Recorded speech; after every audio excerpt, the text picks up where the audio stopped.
Ammo School is brought to you by Kent Cartridge, performance, innovation, and excellence.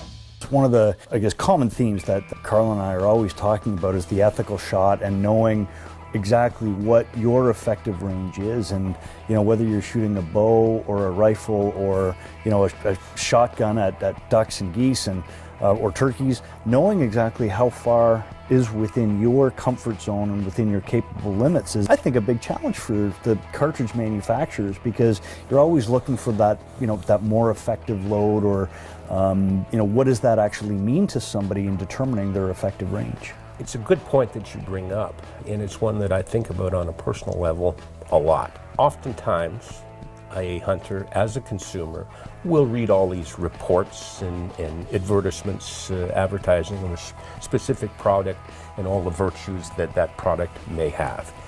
And certainly as a manufacturer, you like to focus on all of the positives that your product has. The unfortunate reality is that probably the majority of hunters that are out there don't have opportunity to shoot nearly often enough to take advantage of any product that truly does exhibit superior performance at what is the extreme distance that shot shells are utilized at. I guess another way of saying it is it's hardly worthwhile for somebody to have a pocket full of cartridges that are purported to be effective at 55 and 60 yards if they can't hit their hat at 40.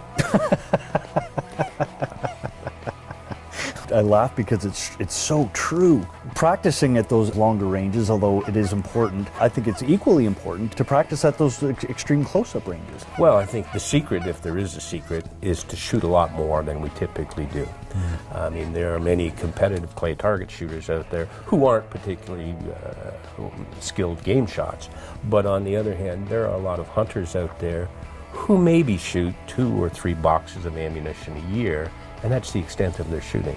So it's difficult to achieve the skill set that's required for shooting ducks and geese, or any game bird for that matter, at anything approaching extreme distances, unless either you're a very gifted natural shot, or that you've taken the time, gone to the expense of going to a local club and shooting clay targets.